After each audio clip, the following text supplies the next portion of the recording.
Hi, I just received my SteadyFast Stabilizer System from Hanscom Industries. So in this video, we'll get it out of the box, take a look at all the parts, and then get it installed on the camper.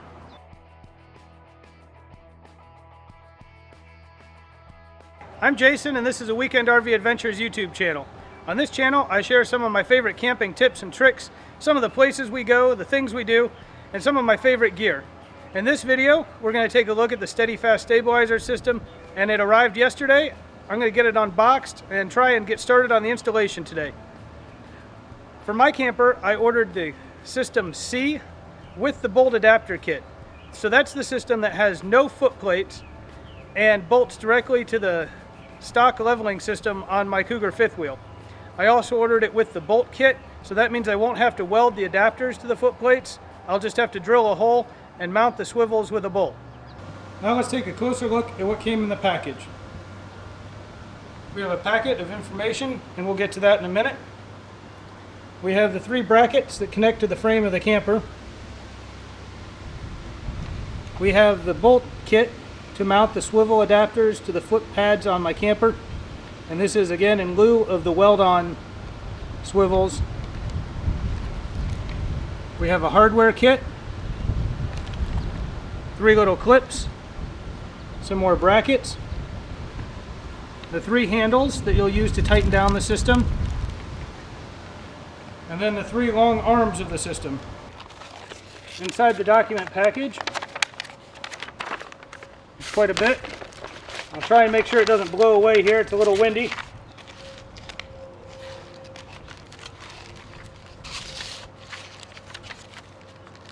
Use one of these brackets to hold it down. So we have some business cards, I guess, to share with anyone who asks about the system. We have a SteadyFast label, as well as some warning stickers that tell you not to operate the stabilizer jacks without releasing the clamps. We also have some reminders and maintenance information.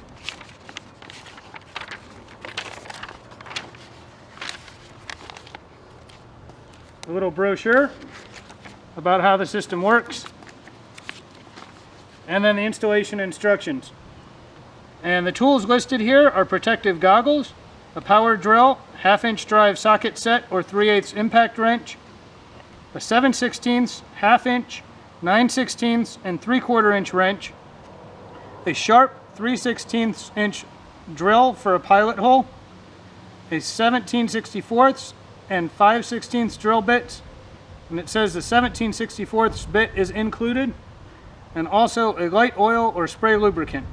So I'm going to take a closer look at the instructions here. I finished reading through the instructions, and I did find out that I should have had 3 of these channel frame locking brackets included in the kit. Unfortunately, my kit only included 1, but they're only required for a channel frame or an I-beam frame that's less than 2 inches wide. And I've measured my frame, and my frame is about 2 5/8 wide. So the fact that these 2 brackets were missing out of my kit isn't a big deal. And I'm sure if I'd contacted SteadyFast, they would have gotten me 2 more brackets out right away. So let's go take a look at the locations where I'm planning on mounting the brackets. So right now we're looking down the left side of the frame. That's the side with the door to get in and out of the camper. And as you can see, I have a gas line that runs the entire length of the camper here, which makes it a bad side to mount any of the locking brackets. There is a gap right up here in front of the gas line where the flexible hose is, where I can access the frame. So I'm going to mount to this foot plate, and I'll come across up to in front of this gas line here and mount the bracket. And then for the foot plate that goes, or for the bracket that goes to the back, we'll mount from this foot plate and come down this side of the frame. On the back, again, because the gas line's on the other side, I'll connect to the foot plate on the far side and then tie into the frame right here next to this jack. So unfortunately, there's no way I can completely avoid this gas line. So what I'm going to do is locate the bracket right here and then maybe pull this gas line over and find a way to secure it out of the way So with this bracket squared up in place here, I'm going to go ahead, hold the gas line out of the way, locate the bracket, and mark the center of the first hole. Now that that's marked, I'm going to go ahead and pilot drill that hole.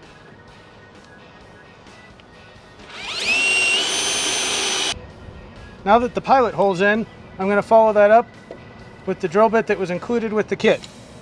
Now that the hole's started, I'm going to go ahead and take one of these self-threading bolts and put a little bit of oil on it and get that started in the hole.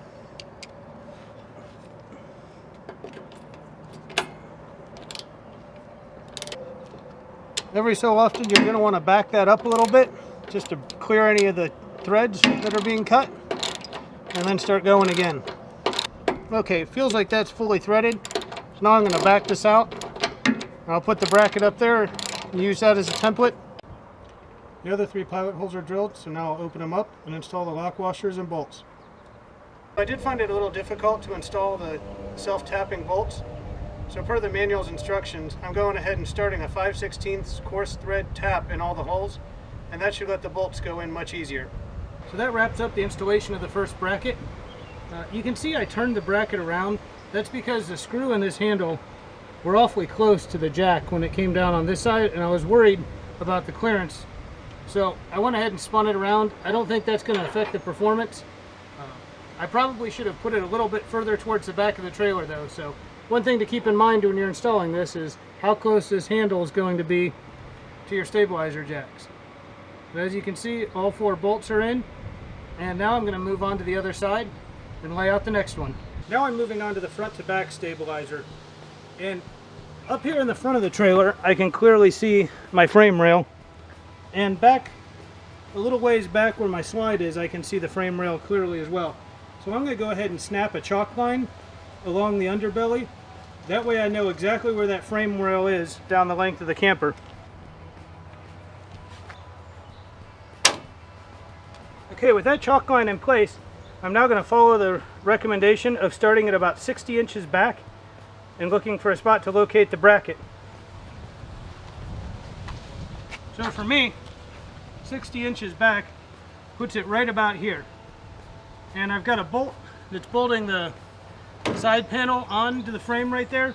So I'm going to come just a little bit behind that, and that keeps me away from my water connections here, keeps me away from the sewer line and these other bolts. So I'm going to go ahead and mark that out and pilot drill the first hole. Before doing that though, I am going to take a look underneath here and make sure there's nothing in the way. I don't want to hit any water lines, gas lines, or electric lines. I've gone ahead and checked underneath and there's nothing in the way. So I'm going to place the bracket right behind the bolt, line the edge up just a little bit over the chalk line so I can center it up on the frame, and go ahead and pilot drill my first hole.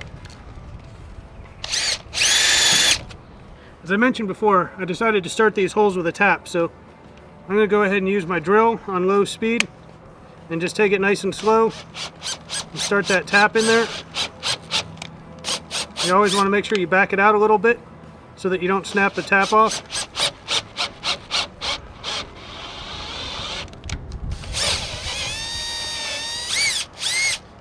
And now that self-tapping bolt will screw right up in there without a problem.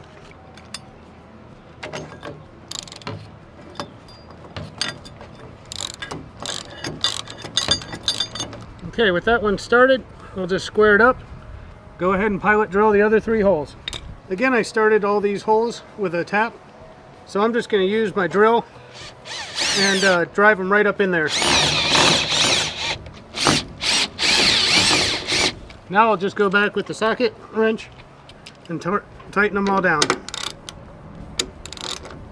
Now I've just got to repeat this process one last time.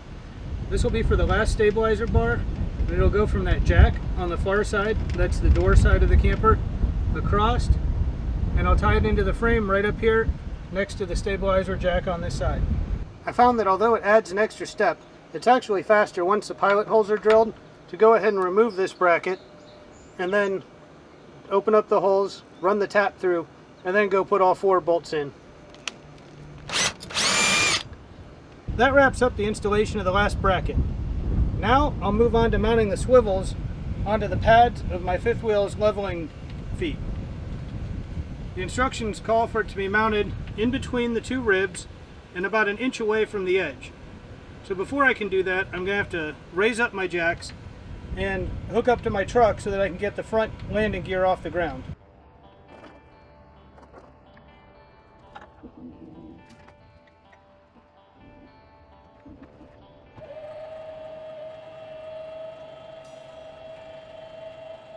Now that I've got the camper hooked up to the truck and raised the jacks off the ground, I'm going to go ahead and mark this foot pad with the locations where the swivels will mount. That way once I take it off, I don't get turned around on which side I need to attach to.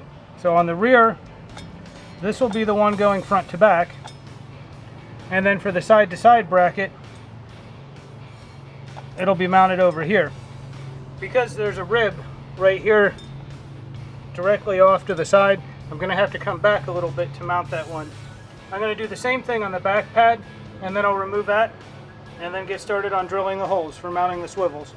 The swivel kit includes the countersink, the stainless steel hardware, and an Allen wrench.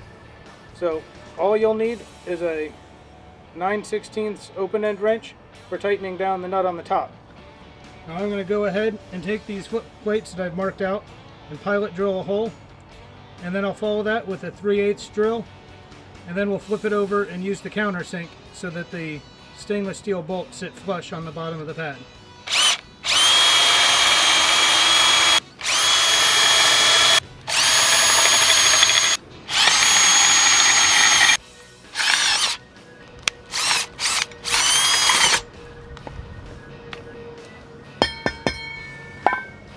Now, using the head of this stainless steel bolt as a guide, I'll use the countersink and go ahead and countersink these holes so that the bolt sits flush.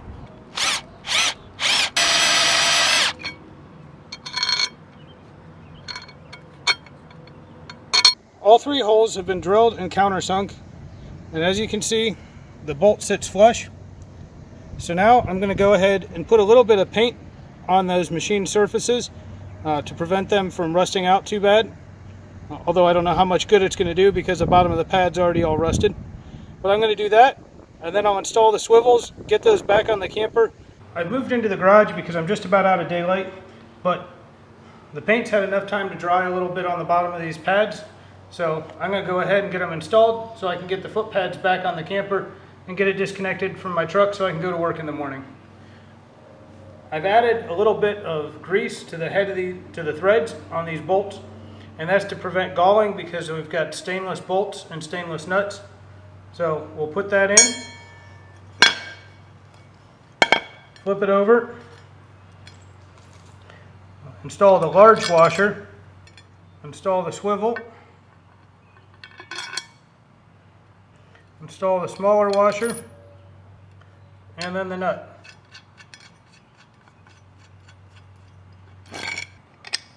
Now you don't want to tighten this all the way down because you need to have some room to adjust it on the camper when you line up the stabilizer arms.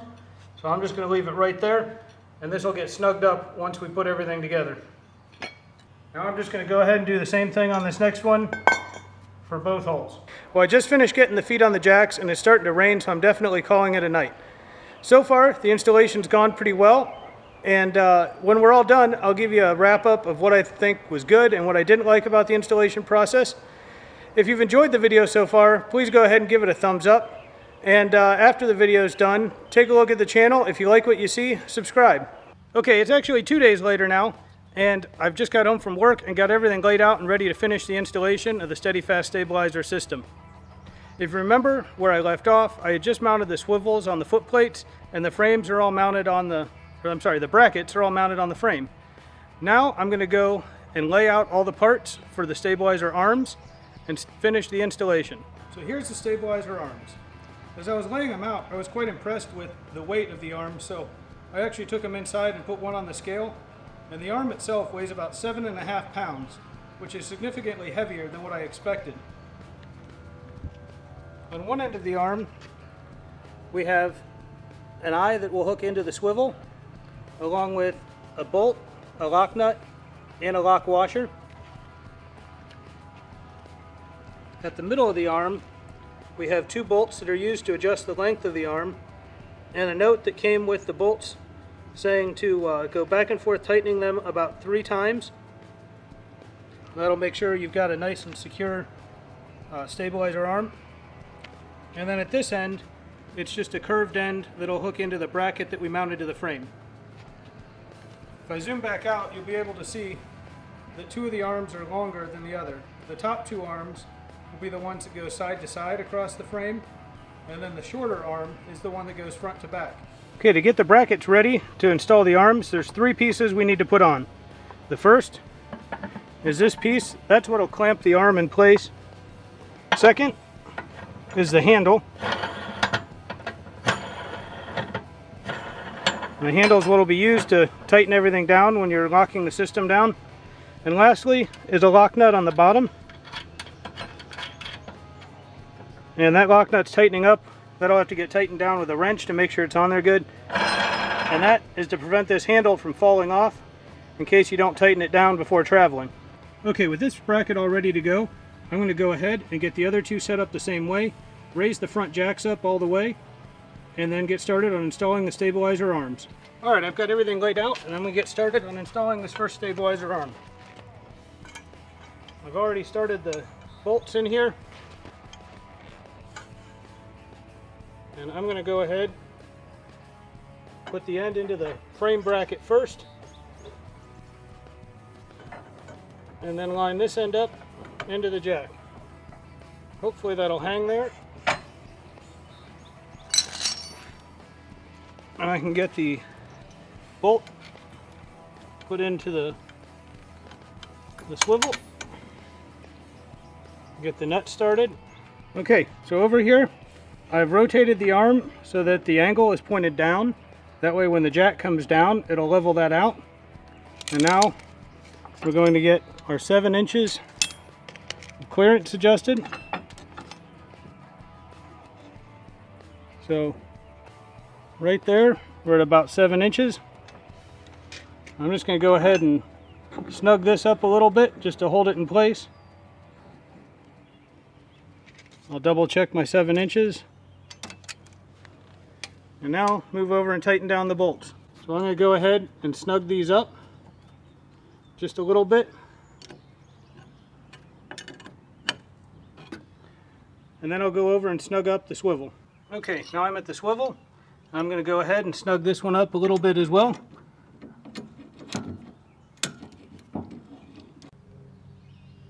Okay, so there you have it. That's the first stabilizer arm installed. Again, this is the front to back arm that's down the left side of my camper. All of the bolts and nuts on the stabilizer arm used a 1/2 inch either open end wrench or socket to tighten them down. I'm going to go ahead and do the same thing on the other 2 stabilizer arms, and then run all the jacks up and down to check all the clearances one more time before I snug it all up.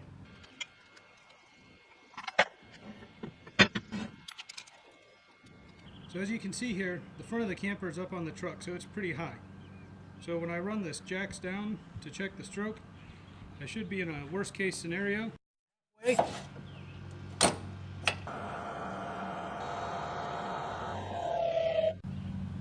Okay, at this point you can see I'm a couple inches above the ball on the hitch, but when I come down here and look at the end of the stabilizer jack, it's just barely protruding out of the bracket. I went ahead and made the adjustment to bring that out a little bit farther, so I think I'm good to go. In most situations in a campground, if I have a really uneven site, I'll be using leveling blocks, so my jacks won't have to extend this far anyways. I'm going to go ahead and check the back, make sure I've got no issues there, and as everything looks good, I'll go ahead and bring all the jacks up and snug everything down. Okay, with that jack all the way down, you can see there's still plenty of stroke left on this one. While I'm tightening down all the bolts, I wanted to point something out. This bolt right here that connects the stabilizer arm to the swivel is an important joint in the system, because if this is a loose connection, it won't help to stabilize your camper. It'll still be able to move around. But if it's too tight, it could make it hard for your jacks to come up and down. So according to the instructions, you want to go until this gets tight, and then about another 1/8 of a turn. And after that, you want to keep tightening it until your jack gets a little bit hard to move, until you feel a little resistance on it, or until it's hard to wiggle a footplate if you have a scissor type jack. So I think I've got mine all adjusted where I should be good to go. The last fastener I'm going to tighten down on all of these is the lock nut below the handle. And that one you're going to want to snug up and then go about 2 full turns. That'll get it enough that the lock nut's fully onto the threads and it won't be able to back off. The last step in the installation is to install some warning stickers so that you don't operate your jacks while the system is locked, possibly damaging the jack or the system. I'm also going to install one over on this side, right below the instructions on how to operate the leveling system. I'm going to take one last walk around here and show you close up the finished installation of the SteadyFast system. And while I do that, I'll give you an idea on how long it took. So between the 2 days of working on the installation, I had a total of about 6 hours. But a lot of that time included setting up the camera for filming this review. So my guess would be to do the installation, if you have everything ready to go, you could get the whole installation done in about 3 to 4 hours if you're pretty handy. But a worst case scenario would probably be about 6 hours, which is what it took me. Now that I've completed the installation, I'm going to go ahead and unhitch my truck. I'll get the camper leveled out and I'll give the system a try. I'm not going to test it beforehand, so you'll get to see the results at the same time I do. The auto level sequence just completed. So right now the camper is the same way it's been for the last 2 years while I've been camping. I'm going to go ahead and push on it a little bit to see if we can see some motion. I've got the chains on the hitch in view there, and I'm hoping that maybe the chains will help you to see the movement if you can't see it in the camper itself. I know this isn't scientific, and I'm going to follow up this review with a more scientific test of how much the stabilizer system works. But for the installation video, we're going to give this a try and see if we can tell a difference. So I'm going to go ahead and push right here on the front and just kind of watch the chains or watch the camper. And you can see some movement there.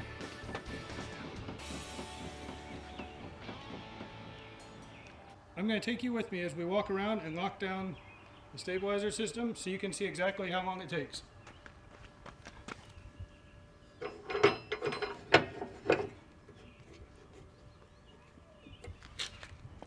That's the first one.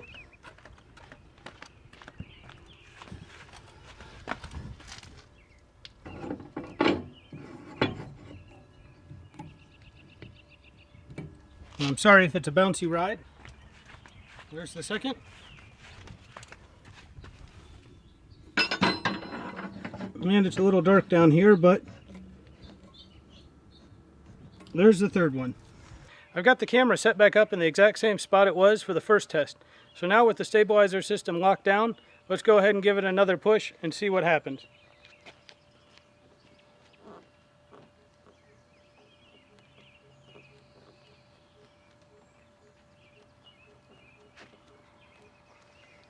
Okay, I don't know if you can tell, but I was actually pushing harder that time to try and get the same amount of movement I had the first time, and there was definitely a noticeable difference.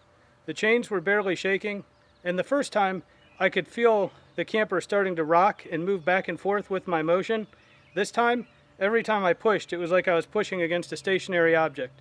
So far, I'm pretty impressed. Alright, well, I just sat down on the steps of my camper here, and one thing I noticed is the steps didn't bounce when I walked up on them or when I sat down.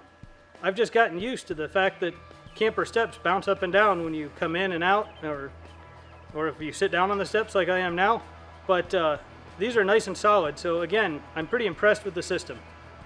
In about a week, I'm going to be heading down to the Pigeon Forge area in Tennessee, and we're going to spend a week in the camper down there. So after that trip, I'll follow up with another video giving you all my impressions on the system and how well I think it works when my kids are bouncing around in the bunk beds. And I'm also going to try and do a little more scientific experiment. Maybe put some kind of measuring device on the front of the camper and have someone go up and down the steps or roll around in the bed. So watch for that video to come up. If it is out when you're watching this, I'll link it up in the cards at the end. I'd also like to talk about some of the things I liked and didn't like about the installation. And I took some notes, so I'm going to refer to my notes here. The first thing I liked was that the parts were packed well. Everything was covered in a bag or wrapped in paper, and nothing was damaged or no paint was chipped. So that was a nice plus. Everything also seemed heavy duty, like it was nice and strong. I was worried that the tubes may feel thin and flimsy, but they're definitely solid. I liked during the installation that I only had to install 3 brackets and 3 swivels on the foot pads, compared to some other systems that use up to 6 stabilizer bars. That's a lot more work and drilling and bolting of components, and with only 3 stabilizer bars, this was definitely a much easier installation. I also liked that tools that you wouldn't typically find in your toolbox were included. Things like the countersink for the foot pad installation, the Allen wrench that was needed there, and even the even the drill bit to drill into the frame was included. So anything that you wouldn't expect to find in just your everyday tool set was included with the kit, which made the installation pretty nice. There were a couple things that I didn't like about the installation though. One is that I didn't think the directions flowed well, and all the pictures in the manual are in one section. So you are constantly flipping back and forth between the steps and the directions and the pictures in the back to compare what you've got going on to what it was telling you to do. So I think it'd be nice if the manual could be maybe cleared up a little bit where the pictures flowed right through with the installation process. And then I was missing 2 brackets. It turned out not to be an issue for me because my frame was wide enough that I didn't need the extra support brackets. But if I would have needed them, it would have been a call back to SteadyFast to ask them to send those parts out to me. Well, that pretty much wraps up my installation video. So if you enjoyed the video, please give it a thumbs up. And if you want to see some more content like this, subscribe to the channel. Not only do I cover installations and reviews of products, but I also share some of my trips and some of my favorite camping tips. So I hope you enjoyed the video, and go ahead and click or tap the screen right over here for one of the other videos from Weekend RV Adventures. Thanks for watching, and I hope you enjoy your next camping trip.